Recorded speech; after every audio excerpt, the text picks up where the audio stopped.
الحمد لله رب العالمين والصلاة والسلام على سيد الأنبياء والمرسلين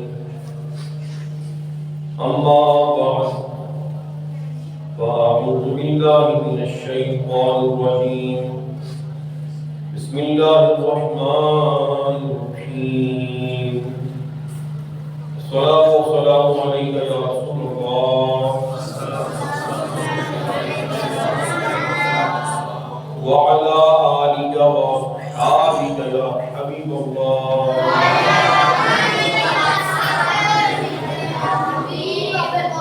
الصلاة والسلام عليك يا نبي الله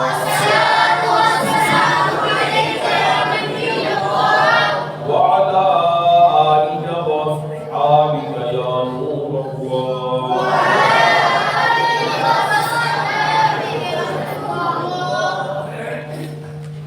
نويت سنة الاعتكاف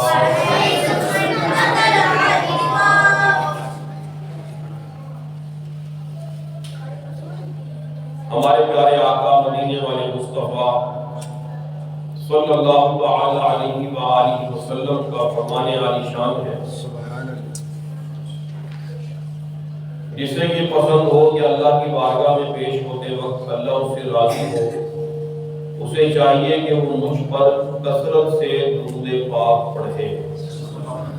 صلو علی الحبیب صلی اللہ علی محمد وعلى آله وصحبه وبارك وسلم صلاة وسلاما عليك يا سيدي يا رسول الله۔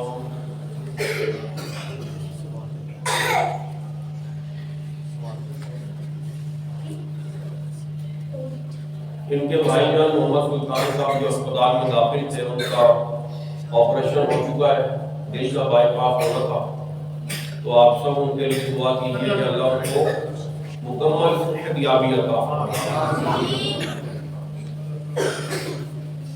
اللہ ان کی ساری بیماریاں تکلیفیں دور فرمائے اور انہیں درازی عمر بالخیر نصیب کرے۔ بعض اوقات میں دعا کرتے وقت میں بھول جاتا ہوں کہ مجھ سے کس نے دعا کے لیے کہا، تو پھر اب میں نے یہ سوچا ہے کہ مجھ سے جو جس وقت بھی دعا کا بولے گا نا، میں اسی وقت دعا کر دیا کروں گا، یہ آسان طریقہ ہے۔ بعد میں بھی انشاءاللہ یاد رکھ کے انشاءاللہ اجتماعی دعا میں بھی دعا کریں گے انشاءاللہ۔ آج ہم جس ہستی کا ذکر خیر سننے کے لیے اللہ کے گھر میں جمع ہے، وہ ایسی مبارک ذات ہے کہ جن کے بارے میں نبی پاک علیہ السلام نے فرمایا، ابو بکر سے بڑھ کر کسی نے مجھ پر احسان نہیں کیا، انہوں نے اپنی جان و مال سے میری مدد کی اور اپنی بیٹی کا نکاح مجھ سے کیا۔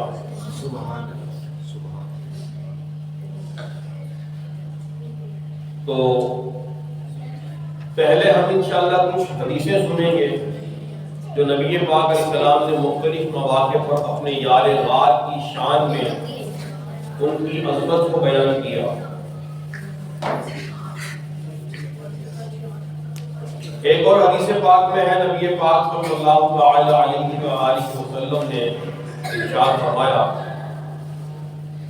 لوگوں میں جس نے اپنی دوستی اور مال کے ذریعے مجھ پر سب سے زیادہ احسان کیے وہ ابو بکر صدیق ہیں، بس ان سے محبت رکھنا، ان کا شکریہ ادا کرنا اور ان کی حفاظت کرنا میری امت پر واجب ہے۔ علماء فرماتے ہیں کہ سیدنا صدیق اکبر سے محبت رکھنا واجب ہے، کیونکہ سرکار نے فرما دیا۔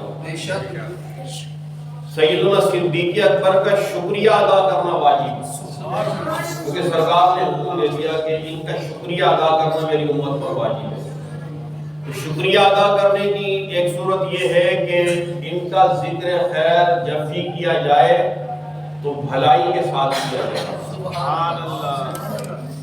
اور ان کا شکریہ ادا کرنے کی ایک صورت یہ بھی ہے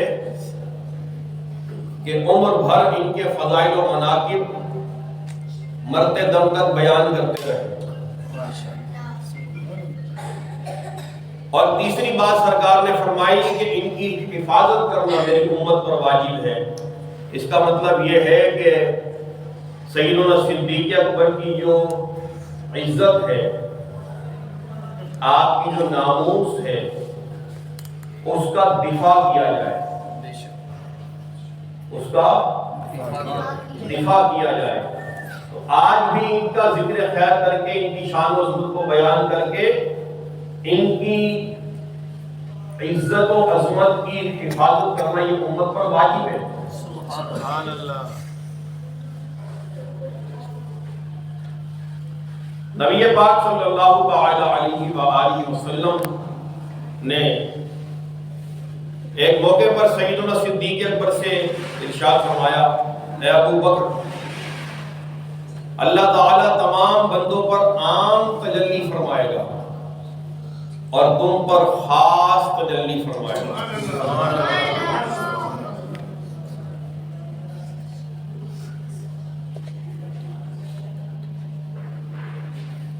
ایک حدیث میں ہے کہ میرے آقا نے فرمایا، جبریل امین میرے پاس آئے، میرا ہاتھ پکڑ کر مجھے جنت کا وہ دروازہ دکھایا جس سے میری امت جنت میں داخل ہوگی.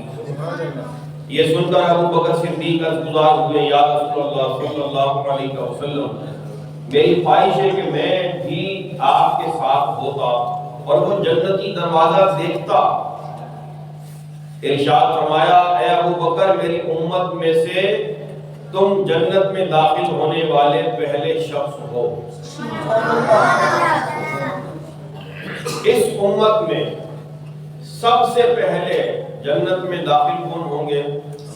سیدنا ابو بکر صدیق رضی اللہ تعالی عنہ.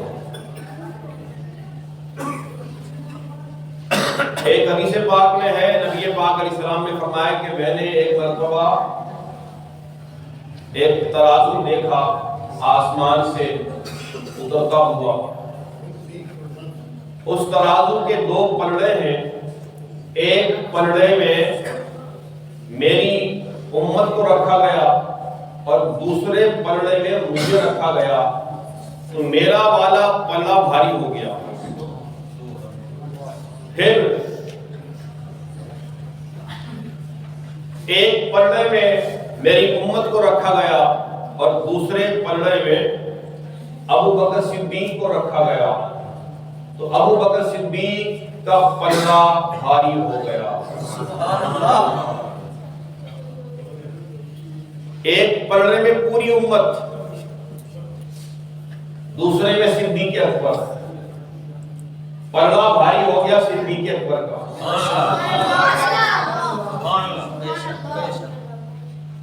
پوری امت، اس میں سارے آ جاتے ہیں، تمام صحابہ، تمام اہل بیت، تابعین، تبع تابعین، اولیاء کاملین، قیامت تک آنے والے مومنین.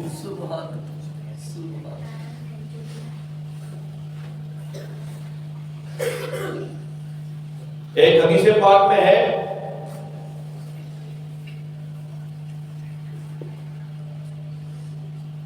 کہ حضرت ابو درداء رضی اللہ تعالیٰ عنہ کو ایک مرتبہ نبی پاک علیہ السلام نے حضرت ابو بکر صدیق سے آگے چلتے ہوئے دیکھا. تو آپ نے ابو درداء رضی اللہ تعالیٰ عنہ سے فرمایا، اے ابو درداء، تم اس شخص کے آگے چلتے ہو کہ جس سے افضل شخص پر نہ سورج طلوع ہوا نہ غروب ہوا. کتنے پیارے انداز سے میرے آقا نے اپنے یار غار کی فضیلت کو بیان کیا کہ اے ابو درداء، تم اس سے آگے چل رہے ہو کہ جس سے افضل شخص پر نہ سورج طلوع ہوا نہ سورج غروب ہوا. ایک مرتبہ نبی پاک علیہ السلام نے فرمایا کہ تمہارے پاس ابھی ایک جنتی شخص آئے گا. اتنے میں حضرت ابو بکر صدیق وہاں آ گئے.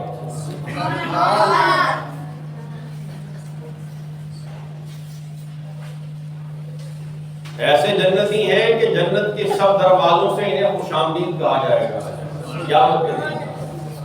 حدیث پاک میں کہ جنت کے 8 دروازے ہیں،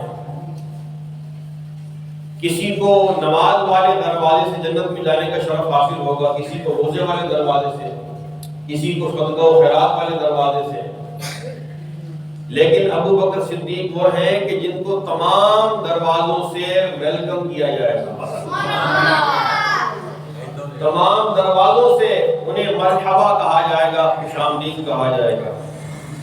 اور ایک حدیث پاک میں ہے کہ جب سیدنا صدیق اکبر رضی اللہ تعالیٰ عنہ جنت میں داخل ہوں گے تو جنت کے ہر گھر اور ہر بالا خانے سے آواز آئے گی کہ ہمارے اندر تشریف لے آئیے۔ جنت میں تو داخل ہو گئے، اب جنت تو بہت بڑی ہے، جنت اتنی بڑی ہے کہ ہم تصور بھی نہیں کر سکتے۔ یہ زمین تو کچھ بھی نہیں ہے، اس جیسی لاکھوں زمینیں تو صرف سورج کے اندر سما جائیں، سورج اتنا بڑا ہے۔ یہ پوری کائنات اگر جنت میں ڈال دی جائے تب بھی جنت کی تھوڑی سی جگہ گھیرے گی، ہے جی۔ آپ جنت کتنی بڑی ہے اس کا اندازہ اس بات سے لگا لیجیے۔ میں نے چند دن پہلے ایک روایت سنائی تھی کہ جنت میں جانے والا سب سے آخری جنتی، سب سے آخری جنتی، یعنی اس کے بعد کوئی جنت میں جائے گا ہی نہیں، وہ سب سے آخری ہوگا، لاسٹ۔ جنت میں جانے والا سب سے لاسٹ بندہ، سب سے آخری بندہ جب وہ جنت میں جائے گا نا تو اللہ فرمائے گا کہ تجھے معلوم ہے کہ تیرے کو جنت میں نے کتنی جگہ دی ہے؟ تو کہے گا یا اللہ مجھے نہیں معلوم۔ اللہ فرمائے گا کہ جتنی میری دنیا تھی اس جیسی 10 دنیا، اس جیسی 10 دنیا جتنی جگہ جو ہے وہ جنت میں صرف اس جنتی کو ملے گی جو سب سے اینڈ میں جائے گا۔ تو پھر نبیوں کی اور صدیق اکبر کی، صحابہ کی، اہل بیت کی، اللہ کے پیاروں کی جو جنت میں جاگیر ہوگی اس کا کوئی لگا سکتا ہے حساب کتاب؟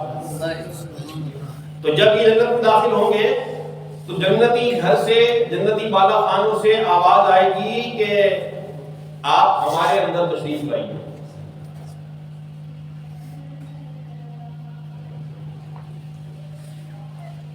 ایک حدیث پاک میں ہے نبی پاک صلی اللہ تعالی علیہ وآلہ وسلم نے ایک مرتبہ اپنے صحابہ کو نا ایک لقمہ کھلایا، لیکن اپنے یار کو صدیق اکبر کو 3 لقمے کھلائے۔ پہلا لقمہ کھلایا، پھر دوسرا لقمہ کھلایا، پھر تیسرا لقمہ کھلایا۔ پھر سرکار نے فرمایا اے ابو بکر جب میں نے تجھے پہلا لقمہ کھلایا تو جبریل امین نے کہا کہ ابو بکر عتیق ہے۔ عتیق کا مطلب ہے آزاد، یعنی جہنم سے آزاد۔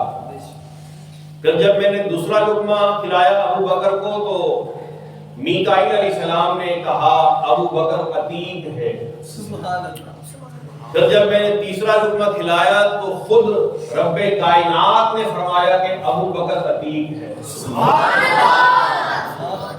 صلو علی الحبیب۔ بے شک جنت کے سردار تو حسنین کریمین ہیں نا، سردار تو وہ اس میں کوئی شک ہی نہیں۔ ایک حدیث پاک میں ہے نبی پاک علیہ السلام نے فرمایا کہ جسے دوزخ سے آزاد کسی شخص کو دیکھنا ہو تو وہ ابو بکر کو دیکھ لے۔ سبحان اللہ۔ اچھا میں صرف آپ کو حدیثیں سنا رہا ہوں، حوالے کوئی نہیں بیان کر رہا ہوں کیونکہ میرے پاس ٹائم مختصر ہے، ٹھیک ہے؟ اگر کسی بھی حدیث کا کسی کو حوالہ چاہیے تو مکمل حوالہ دینے کو میں تیار ہوں، اور وہ بھی اس طرح کہ حدیث کی کتاب کون سی ہے جو حدیث میں بیان کر رہا ہوں، وہ حدیث کس حدیث کی کتاب میں ہے، جلد نمبر کیا ہے، صفحہ نمبر کیا ہے، اور حدیث کا نمبر کیا ہے، اور وہ حدیث کی کتاب چھپی کہاں سے ہے۔ اتنا مکمل حوالہ میرے سے لے لیجئے گا جس حدیث کا بھی چاہیں. ماشاء اللہ. ٹھیک ہے جی. ایک حدیث پاک میں نبی پاک علیہ السلام نے فرمایا جس قوم میں ابو بکر موجود ہو تو ان کے لیے مناسب نہیں کہ کوئی اور ان کی امامت کرے.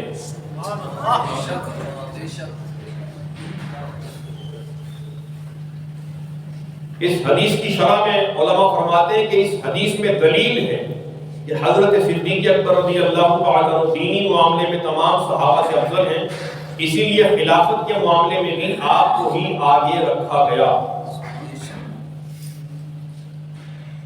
حضرت مولا کائنات مولا مشکل کشا علی المرتضی شیر خدا کرم اللہ تعالی وجہہ الکریم فرماتے ہیں نبی پاک صلی اللہ علیہ وآلہ وسلم نے ہمارے دین کے معاملے میں ابو بکر صدیق رضی اللہ تعالیٰ عنہ کو آگے رکھا تو بھلا ہماری دنیا کے معاملے میں آپ کو پیچھے کون کر سکتا ہے؟ کس کا فرمان ہے؟ مولا علی کا. کہ جب دین کے معاملے میں اللہ کے حبیب نے ابو بکر صدیق کو ہم سب سے آگے رکھا تو پھر دنیا کے معاملے میں ابو بکر صدیق کو کون ہم سے پیچھے کر سکتا ہے؟ ایک حدیث میں ہے بخاری شریف کی روایت ہے کہ سرکار نے فرمایا ابو بکر کو حکم دو کہ لوگوں کو نماز پڑھائیں. جب نبی پاک علیہ السلام کے یہ وصال ظاہری سے پہلے کے ایام تھے نا تو وہ جو آخری ایام تھے ان میں سرکار نے حضرت عائشہ رضی اللہ تعالی عنہا سے فرمایا کہ اپنے والد ابو بکر کو کہو کہ نماز پڑھائیں. حضرت عائشہ رضی اللہ تعالی عنہا نے عرض کی حضور میرے والد جو ہیں وہ بڑے نرم دل ہیں، وہ آپ کی جگہ آپ کے مصلی پر کھڑے نہیں ہو سکیں گے. لیکن سرکار نے دوبارہ تاکید سے یہی فرمایا کہ ابو بکر کو حکم دو کہ وہ نماز پڑھائیں. کیونکہ جتنا ابو بکر صدیق کو سرکار جانتے تھے نا اتنا حضرت عائشہ بھی ان کو نہیں جانتی تھی. سبحان اللہ. یہ بات یاد رکھیے. حالانکہ جب سرکار کا وصال ہوا تھا تو صدیق اکبر اس وقت موجود نہیں تھے، قریب کسی اور مقام پر کسی کام سے گئے ہوئے تھے. وہاں آپ کو اطلاع ملی تھی کہ سرکار نے وصال فرمایا ہے. صحابہ کی کیفیت جو تھی وہ کتابوں میں لکھی ہے کہ کیا کیفیت تھی صحابہ کی اس وقت جب سرکار نے دنیا سے پردہ فرمایا. حضرت عمر فاروق رضی اللہ تعالی عنہ کو ان کے بارے میں یہاں تک کتابوں میں لکھا ہے کہ آپ نے تلوار نکال لی اور کہا کہ اگر تم میں سے کسی نے یہ کہا کہ حضور وفات پا گئے ہیں تو میں اس کی گردن اڑا دوں گا. کیا شکر کی بات ہے. سبحان اللہ. یعنی ان کا کہنا یہ تھا کہ حضور نے ابھی وفات نہیں پائی، حضور تو اپنے رب سے ملاقات کرنے کے لیے تشریف لے گئے ہیں، ابھی اٹھ بیٹھیں گے.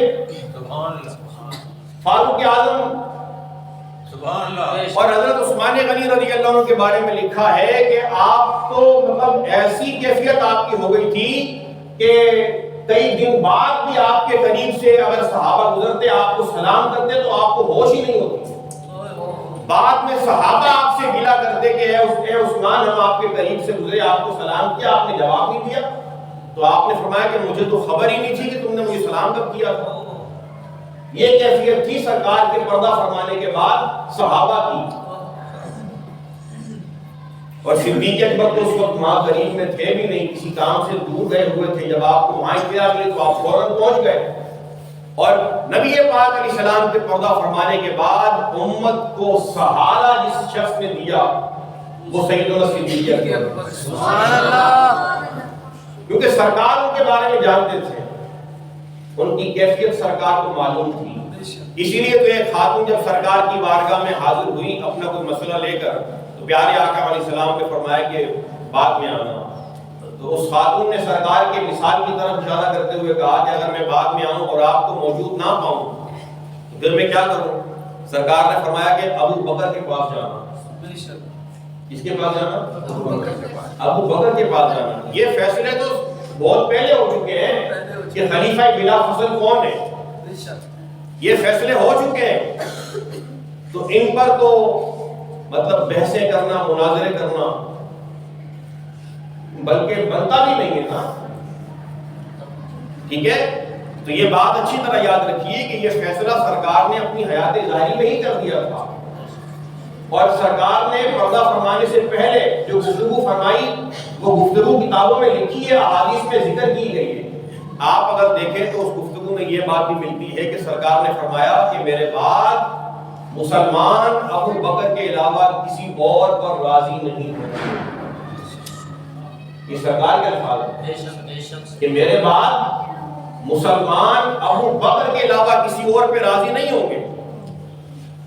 تو وہی ہوا کہ سرکار کے پردہ فرمانے کے بعد بالاتفاق سیدنا صدیق اکبر خلیفہ بلا فصل ہوئے۔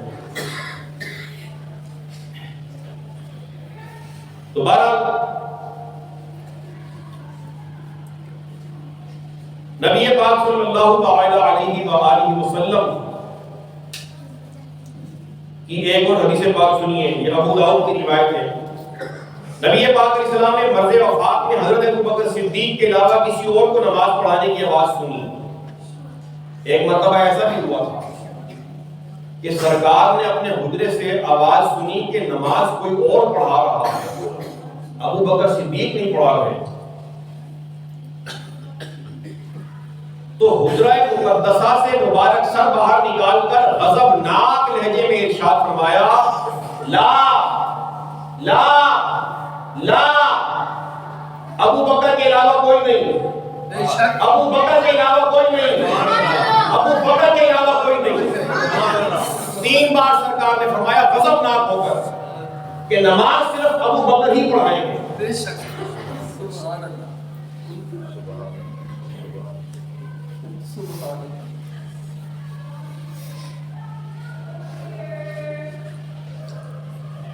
ایک حدیث میں میرے آقا علیہ السلام نے فرمایا،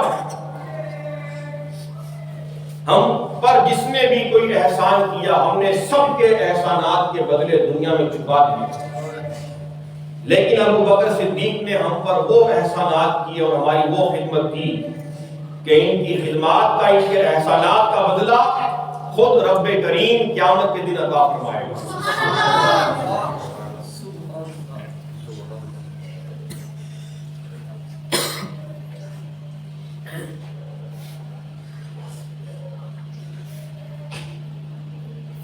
غزوہ تبوک کے موقع پر آپ نے سن رکھا ہے علماء سے کہ نبی پاک علیہ السلام نے لوگوں کو صدقہ کرنے کا حکم دیا۔ مسلمانوں کے دوسرے خلیفہ حضرت عمر فاروق رضی اللہ تعالیٰ عنہ بیان کرتے ہیں، اتفاق سے اس وقت میرے پاس کثیر مال موجود تھا، تو میں نے سوچا اگر کسی دن میں ابو بکر صدیق سے آگے بڑھ سکتا ہوں تو وہ دن آج ہی ہے، کیونکہ ان کے پاس اس وقت مال بھی بہت تھا، کثیر مال تھا۔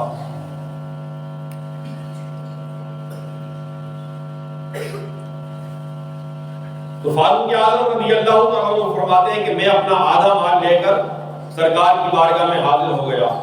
نبی پاک علیہ السلام نے پوچھا اپنے گھر والوں کے لیے کیا چھوڑا ہے؟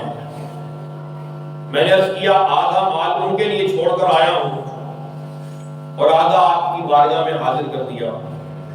اس کے بعد سیدنا صدیق اکبر اپنے پاس موجود تمام مال لے کر حضور کی بارگاہ میں حاضر ہو گئے۔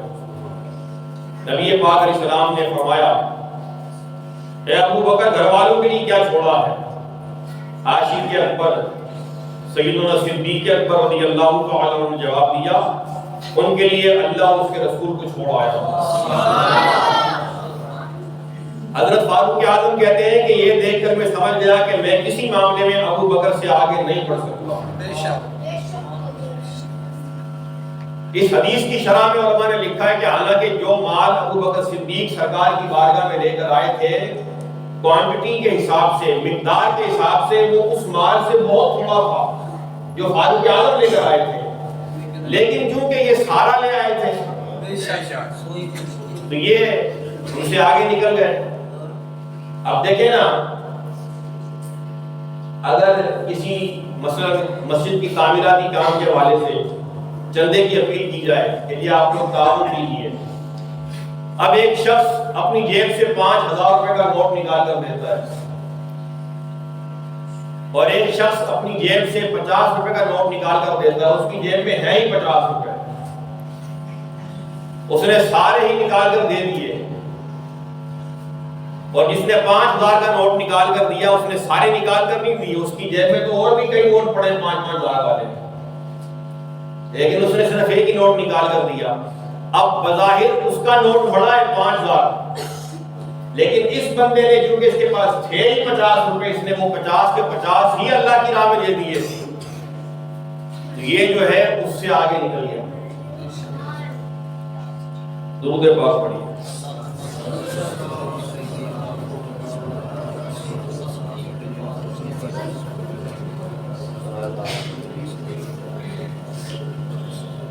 صدیق اکبر رضی اللہ تعالیٰ عنہ وہ ہیں کہ جن سے مشورہ کرنے کا نبی پاک علیہ السلام کو باقاعدہ اللہ تعالیٰ نے حکم دیا. ایک حدیث میں ہے کہ جبریل امین میرے پاس آئے اور کہا اللہ پاک آپ کو ابو بکر سے مشورہ کرنے کا حکم فرماتا ہے. تو نبی پاک علیہ السلام کو حالانکہ کسی کے مشورے کی حاجت نہیں ہے,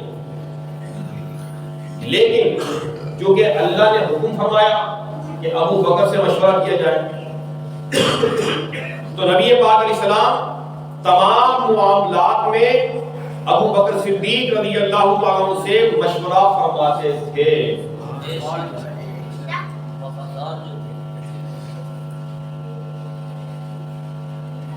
ایک حدیث میں ہمارے آقا علیہ السلام نے فرمایا کہ مجھے آسمان دنیا کی طرف لے جایا گیا تو میں جس آسمان سے بھی گزرا وہاں میرا نام محمد رسول اللہ اور میرے نام کے پیچھے ابو بکر صدیق لکھا ہوا پایا. جب نبی پاک علیہ السلام کو یہ معجزہ معراج والا عطا ہوا تو سفر معراج سے واپسی کے موقع پر جبریل علیہ السلام سے نبی پاک علیہ السلام نے ارشاد فرمایا میری قوم میری تصدیق نہیں کرے گی. حضرت جبریل علیہ السلام عرض گزار ہوئے آپ کی تصدیق ابو بکر کریں گے اور وہ صدیق ہیں. سبحان اللہ. ایک حدیث میں ہے نبی پاک علیہ السلام نے فرمایا اے ابو بکر اللہ پاک نے تمہارا نام صدیق رکھا ہے.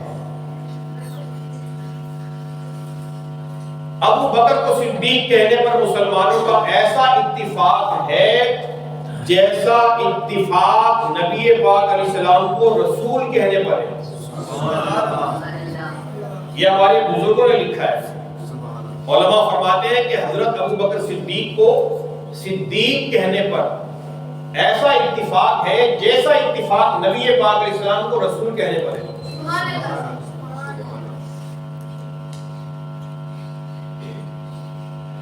اب جو حدیث میں آپ کو سنانے لگا ہوں یہ حدیث جب میں نے کل پرسوں یہ فرسٹ ٹائم جب میں نے پڑھی تو آپ یقین کیجئے میں اللہ کے گھر میں ہوں, منبر رسول پر بیٹھا ہوں, میری آنکھیں اشکبار ہو گئی. سنیے حدیث پاک. نبی پاک علیہ السلام نے فرمایا بے شک اللہ پاک نے مجھے تم لوگوں کی طرف بھیجا تو دیگر لوگوں نے مجھے جھٹلایا لیکن ابو بکر نے میری تصدیق کی اور انہوں نے اپنی جان اور مال کے ذریعے سے میری مدد کی. اس کے بعد سرکار نے 2 مرتبہ ارشاد فرمایا کیا تم لوگ میرے دوست کو میرے لیے نہیں چھوڑ سکتے؟ 2 بار سرکار نے فرمایا کیا تم لوگ میرے دوست کو میرے لیے نہیں چھوڑ سکتے؟ کیا مطلب اس سرکار کے فرمان کا؟ مطلب یہ کہ تم میں سے کوئی بھی ابو بکر کے بارے میں کوئی ایسی بات نہ کرے کہ جس سے مجھے تکلیف ہو. یعنی میرے یار کو میرے دوست کو میرے لیے چھوڑ دو. سیدنا صدیق اکبر کی ہستی وہ عظیم ہستی ہے کہ جنہیں اللہ نے اپنے حبیب کے لیے چن لیا. سبحان اللہ.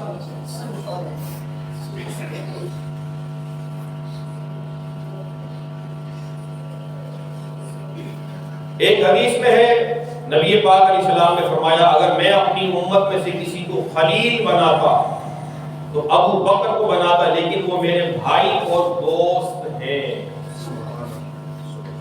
اس حدیث کی شرح میں یہ لکھا ہے کہ نبی پاک علیہ السلام کے خلیل صرف اور صرف اللہ ہے، صرف اللہ خلیل ہے نبی پاک علیہ السلام کا۔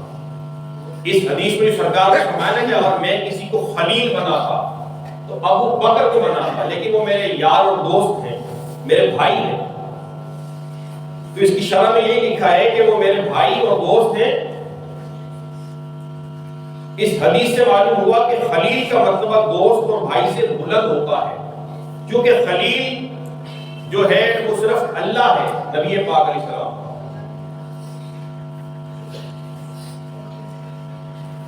امام محمد بن عبد الباقی زرقانی مالکی رحمۃ اللہ علیہ اس حدیث کے تحت لکھتے ہیں اگر میں اپنے رب کے علاوہ کسی اور کو اپنا خلیل بناتا اور اس میں کوئی رکاوٹ نہ ہوتی تو ابو بکر صدیق کو بناتا، کیونکہ وہ اس بات کے اہل ہیں، لیکن میں نے انہیں خلیل نہیں بنایا کیونکہ اللہ پاک کو خلیل بنانے کے بعد کسی اور کو خلیل بنانے کی گنجائش نہیں رہتی۔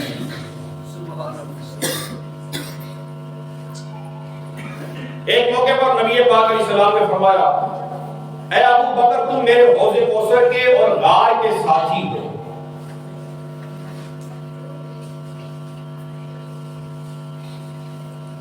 سیدنا صدیق اکبر رضی اللہ تعالیٰ عنہ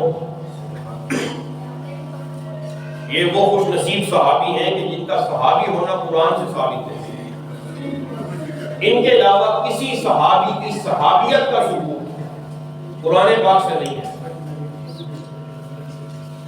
جملے پہ غور کیجیے گا، میں غور کیا رہا ہوں۔ سیدنا صدیق اکبر وہ واحد صحابی ہیں کہ جن کے صحابی ہونا، جن کا صحابی ہونا یہ قرآن سے ثابت ہے۔ ان کے علاوہ کسی کی صحابیت کا ثبوت قرآن پاک میں نہیں ہے۔ اسی لیے بزرگوں نے فرمایا کہ اگر کوئی بندہ حضرت ابو بکر صدیق کی صحابیت کا انکار کرے، معاذ اللہ، یعنی آپ کے صحابی ہونے کا انکار کرے، تو وہ بندہ مسلمان ہی نہیں ہے، وہ بندہ مسلمان ہی نہیں ہے، کیونکہ وہ قرآن کا انکار کر رہا ہے، اور جو قرآن کا انکار کرے وہ مسلمان نہیں ہوگا۔ ایک حدیث پاک کنز الاموال کی نبی پاک علیہ السلام نے فرمایا نبیوں اور رسولوں کے جس قدر صحابی ہیں اور صاحب یاسین، ان میں سے کوئی بھی ابو بکر سے افضل نہیں ہے۔ صاحب یاسین سے مراد حضرت سیدنا حبیب نجار رضی اللہ تعالیٰ عنہ ہیں، جن کا واقعہ اللہ پاک نے سورہ یاسین شریف میں ذکر فرمایا، نیز ان کا جنتی اور مکرم ہونا بیان کیا گیا۔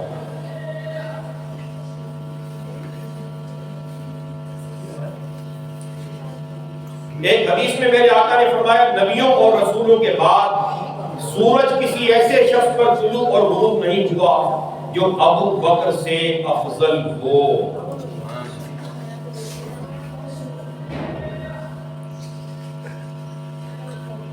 اعلیٰ حضرت رحمۃ اللہ علیہ فرماتے ہیں اس حدیث شریف کا مفہوم یہ ہے کہ حضرت آدم علیہ السلام کے زمانے سے آج تک نبیوں اور رسولوں کے بعد ابو بکر صدیق سے افضل کوئی شخص پیدا نہیں ہوا۔ بے شک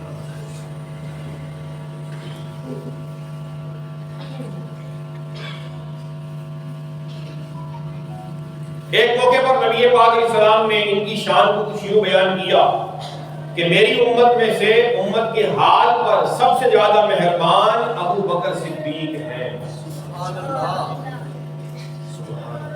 ایک حدیث میں ہے کہ اللہ پاک جو آسمان کا مالک ہے اس بات کو ناپسند کرتا ہے کہ ابو بکر صدیق زمین پر غلطی کریں۔ واہ واہ، یعنی اللہ اس بات کو پسند نہیں کرتا کہ ابو بکر صدیق سے کوئی غلطی ہو۔ کیا بات۔ ایک حدیث پاک میں ہے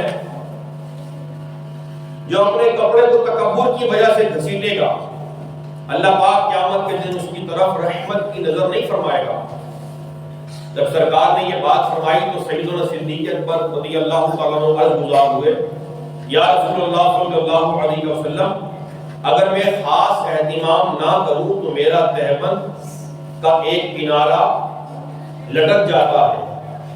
اللہ کے حبیب نے ارشاد فرمایا اے ابو بکر تم ان لوگوں میں سے نہیں ہو جو تکبر کی وجہ سے ایسا کرتے ہیں۔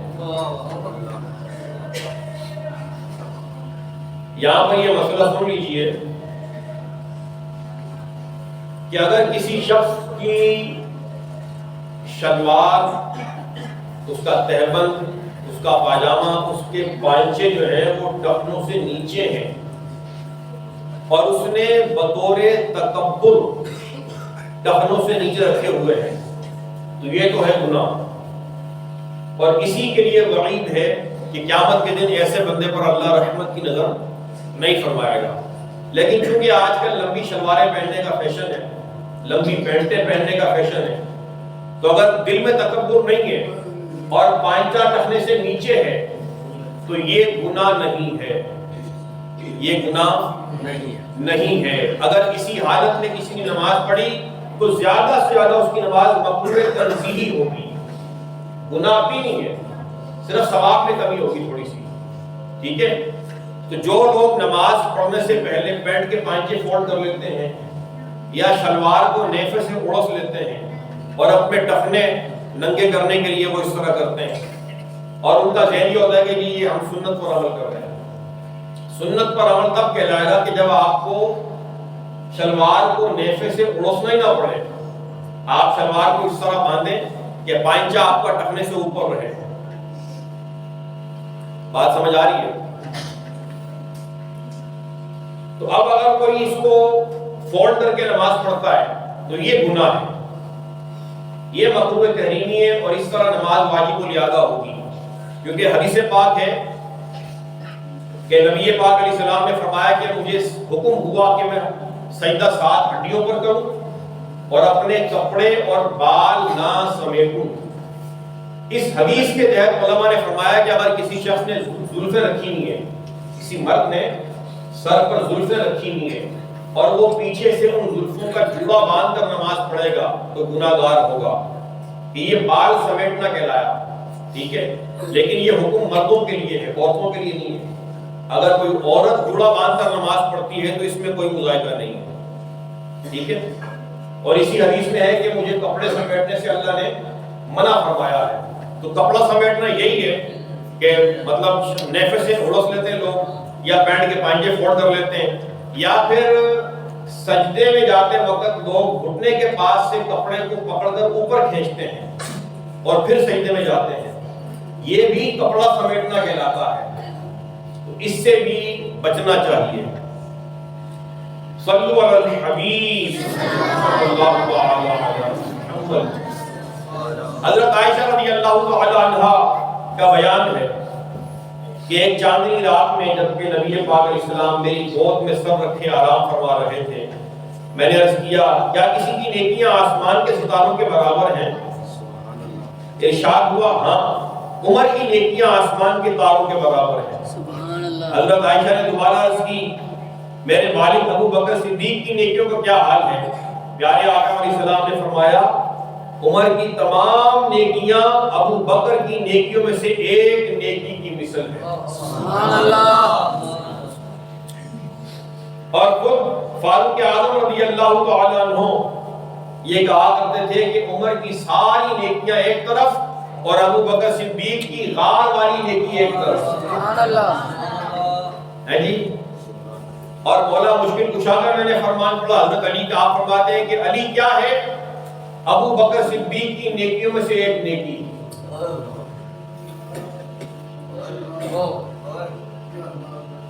علی کو مانو لیکن اس طرح مانو کہ جس طرح حضرت علی خود کہتے ہیں۔ حضرت علی کا میں نے فتویٰ سنایا تھا جب یہ مہینہ شروع ہوا تھا، آپ فرماتے ہیں کہ کسی کے دل میں میری محبت اور ابو بکر اور عمر فاروق کا بغض جمع نہیں ہو سکتا۔ بے شک صحیح۔ اور ایک موقع پر آپ نے فرمایا کہ اس امت میں نبی پاک علیہ السلام کے بعد سب سے افضل ابو بکر صدیق ہیں۔ جو مجھے ابو بکر اور عمر پر فضیلت دے گا تو میں اسے وہ سزا دوں گا جو سزا الزام لگانے والے کو دی جاتی ہے، مفتری کو۔ افطرا کہتے ہیں تہمت کو، الزام کو، اور الزام لگانے والے کو مفتری کہتے ہیں، اور اس کی جو سزا ہے وہ 80 کوڑے ہے۔ تو حضرت علی تو اس بندے کو 80 کوڑے مارے کہ جو حضرت علی کو ابو بکر صدیق سے افضل کرے ہے جی، یہ حضرت علی کا فتویٰ۔ اور یہ جو حضرت علی کا فرمان ہے یہ آپ کا فرمان متواتر ہے، بڑی کثرت سے اس پر روایت کیا گیا۔ تو لہذا اگر آج کوئی یہ کہتا ہے کہ دمادم مسکل اندر علی دا پہلا نمبر، تو وہ سراسر غلط کہتا ہے۔ کیا کہتا ہے؟ سراسر غلط کہتا ہے۔ اور اپنے آپ کو یہ بھی کہہ دوں کہ اگر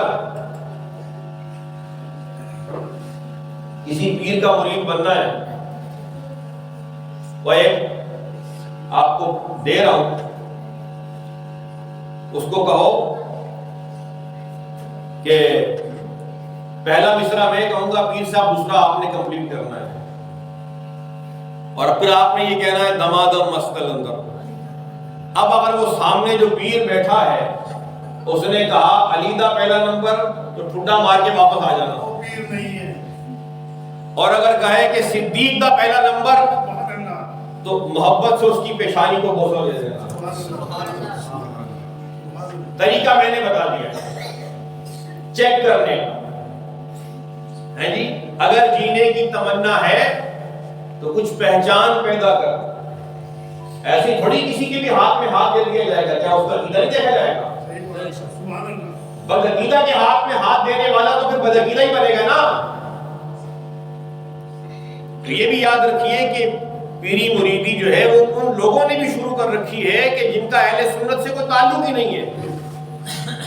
ہاں جی، اہل سنت سے کوئی تعلق ہی نہیں ہے، اور پیر بنے بیٹھے ہیں اور مرید کرتے جا رہے ہیں اور بیڑا غرق کرتے جا رہے ہیں، اور پھر ایسی ایسی بکواس کریں گے وہ علامان بن حفیظ۔ حضرت علی نے تو اپنے بیٹوں کا نام ابو بکر اور عمر رکھا ہے، یہ ہمیں حسین رضی اللہ تعالیٰ کے مزار کے ساتھ ان کا بھی مزار ہے ساتھ۔ جی جی، یہ بھی میں نے بھی کل پرسوں ویڈیو دیکھی، بڑی میرے کو مطلب اس پہ بھی حیرت ہوئی، اور یہ بات میرے علم میں پہلے نہیں تھی کہ کربلا میں امام حسین کا جو مزار ہے نا، جی امام حسین کے مزار کے دائیں بائیں 2 قبریں ہیں۔ وہ 2 قبریں کس کی ہیں؟ وہ آپ کے بھائیوں کی ہیں، وہ مولا علی کے بیٹے ہیں، ایک کا نام ابو بکر ہے، ایک کا نام عمر ہے۔ میں بڑا حیران ہوا یہ بات سن کر۔ ہمارے ایک سنی عالم بیان فرما رہے تھے تو انہوں نے یہ بات کی، تو انہوں نے کہا کہ یہ یا حسین کرنے والے کبھی تمہیں یہ بات نہیں بتائیں گے امام حسین کی قبر کے دائیں بائیں جو 2 قبریں ہیں وہ کس کی ہیں؟ وہ مولا علی کے بیٹوں کی ہیں، ایک کا نام ابو بکر ہے، ایک کا نام عمر ہے۔ صلو علی الحبیب۔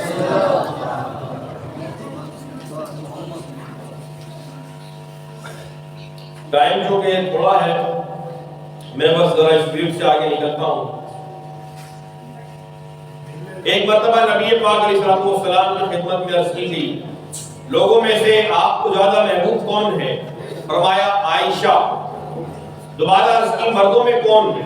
ارشاد ہوا ان کے والد ابو بکر صدیق۔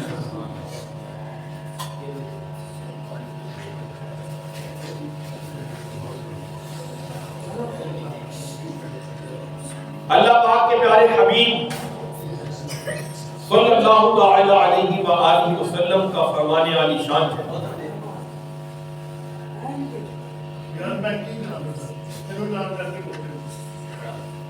ابو بکر اور عمر نبیوں اور رسولوں کے علاوہ اگلے پچھلے تمام ادھیڑ عمر جنتی لوگوں کے سردار ہیں۔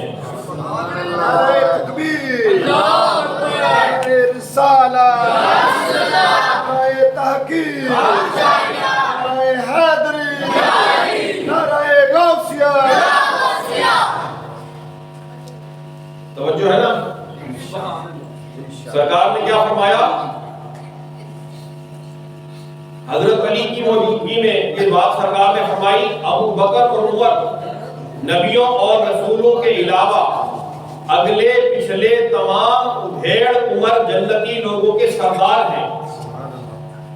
اے علی تم ان دونوں کو یہ بات مت بتانا۔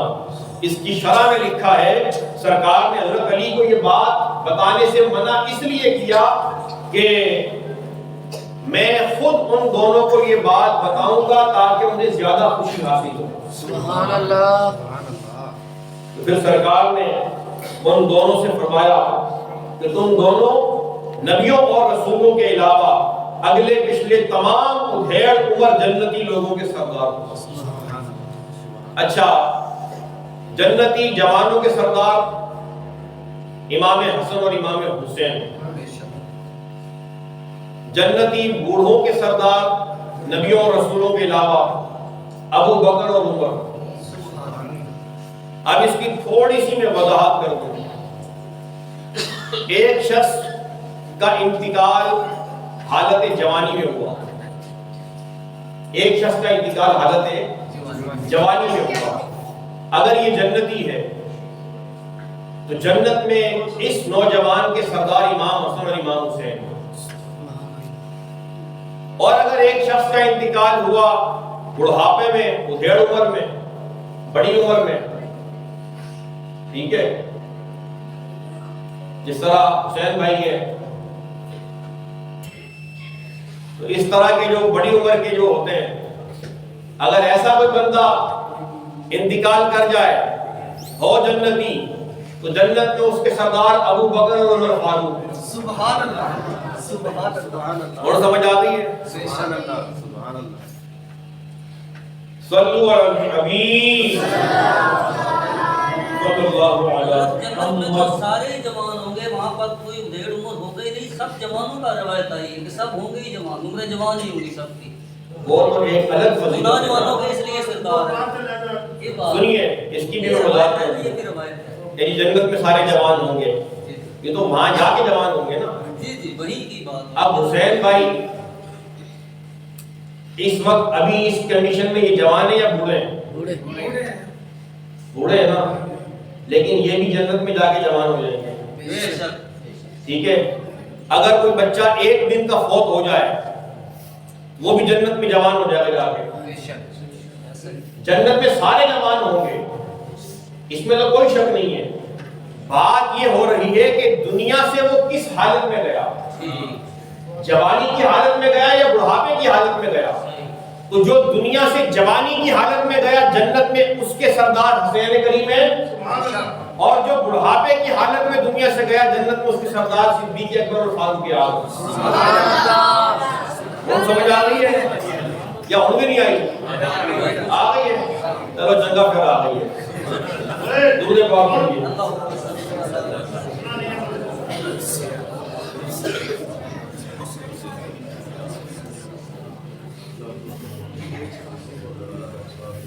ایک حدیث پاک میں ہے، ترمذی کی حدیث ہے، نبی پاک علیہ السلام نے فرمایا میرے بعد ابو بکر اور عمر کی پیروی کرنا۔ اس حدیث میں وصال مصطفیٰ کے بعد خلیفہ بننے کی طرف اشارہ موجود ہے۔ ایک موقع پر ان دونوں کو دیکھ کر نبی پاک علیہ السلام نے فرمایا کہ یہ دونوں کان اور آنکھ کی مثل ہے، کان اور آنکھ کی مثل ہے۔ اب اس کی شرح سن لیجیے۔ اس کی شرح میں یہ لکھا ہے کہ مسلمانوں میں ان دونوں کا وہی مقام ہے جو جسم کے اعضاء میں کان اور آنکھ کا، یا پھر دین میں ان دونوں ہستیوں کا وہی مرتبہ ہے جو جسم کے اعضاء میں کان اور آنکھ کا، یا پھر یہ دونوں میرے نزدیک کان اور آنکھ کی طرح عزت کے مقام میں ہیں۔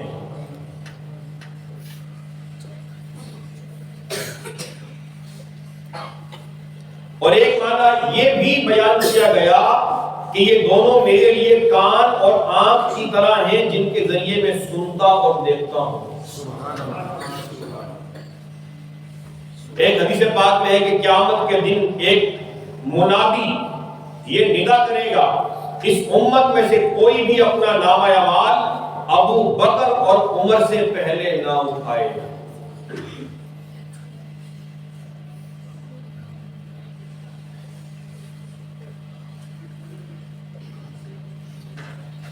ایک حدیث پاک میں ہے نبی پاک علیہ السلام نے فرمایا سب سے پہلے میں اپنی قبر سے باہر نکلوں گا، اس کے بعد ابو بکر اور پھر عمر۔